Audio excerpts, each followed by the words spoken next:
নমস্কার বন্ধুরা, মালতী কিচেনে তোমাদের সবাইকে স্বাগত।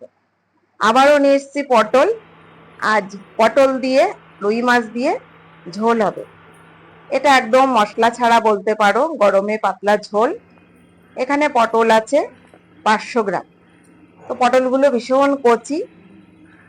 আর এখানে মাছ দেখো, এটাকে চারাপোনা বা রুই মাছ বলতে পারো, নিয়েছি। পটলগুলো ঠিক এইভাবে ছাড়িয়ে নিয়ে ধুয়ে নিয়েছি। পটল সবসময় আমরা যদি এইভাবে ছুলে কেটে তারপর রান্না করি, তাহলে কি বলতো, জলটা ঢোকে না ভেতরে। প্রথমে আমি মাছটাকে নুন হলুদ দিয়ে একটু মেখে নিচ্ছি। এটা রুই মাছের বাচ্চা।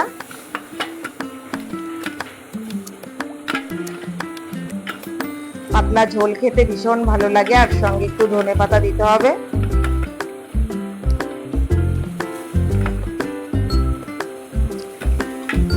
মাছটাকে ভালো করে একটু নুন হলুদটা মাখিয়ে নিচ্ছি।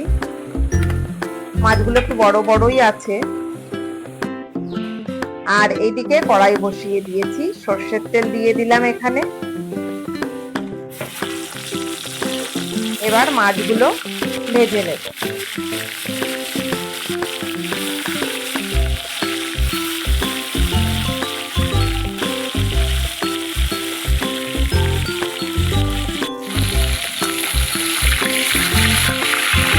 একটু নেড়ে দিচ্ছি।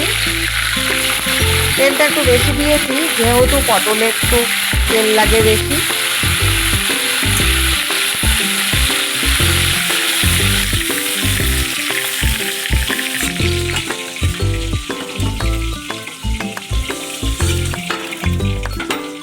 মাছ ভাজা হয়ে গেছে। এবার কয়েক পিস তুলে নিলাম। আবার মাছের লেজা দুটো লাস্টে ভেজে নেব।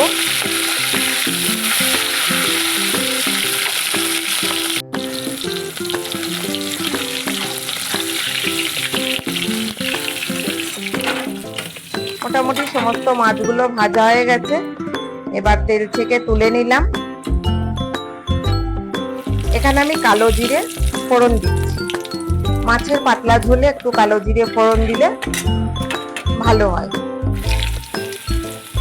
পটলগুলো আমি মাঝখানে চিড়ে নিয়েছি, দু ফালা করে নিয়েছি পটলগুলো। প্রথমে আমি পটলগুলো তেলের ওপরে দিয়ে দিলাম।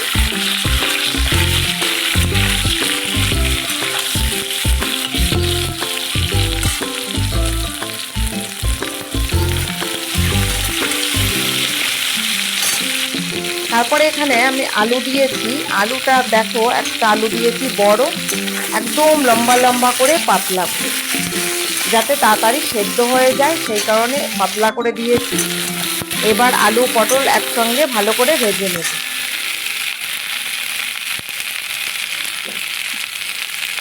নুন দিয়েছি, হলুদও দিয়ে দিয়েছি। আর কোনো মশলা ব্যবহার করব না। কয়েকটা কাঁচা লঙ্কা দিয়ে দিলাম।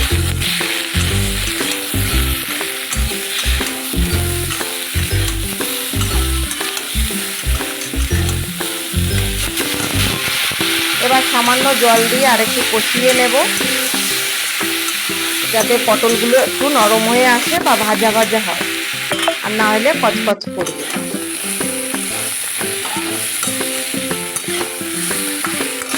শরীরটা ভালো নেই, তাই আমি ভিডিও ঠিক মতন ভয়েসটা দিতে পারছি না।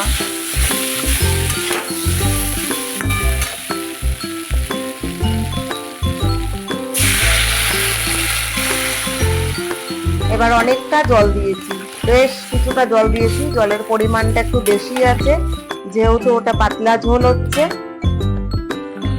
ঝোল ফুটে উঠেছে। এবার আমি মাছগুলো দিয়ে দেবো ঝোলের ভিতরে।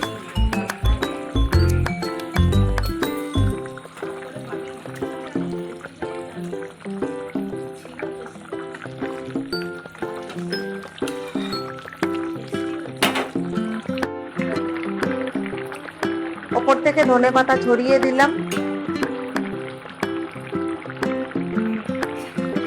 আর এই মাছের ঝোলের সঙ্গে যদি একটু গরমের দিনে গন্ধরাজ লেবু হলে তো খুবই ভালো হয়, নাহলে পাতি লেবু দিয়ে বেশ মাছের ঝোল দিয়ে ভাত খেতে কিন্তু ভীষণ ভালো লাগে।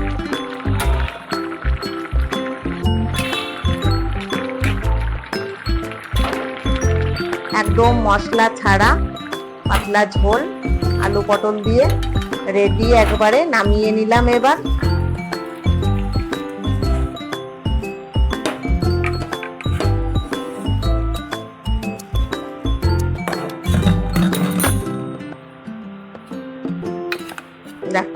রেডি আমার আলু পটলের ঝোল।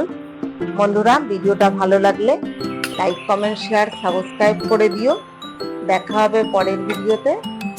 ভালো থাকো, সুস্থ থাকো, ধন্যবাদ।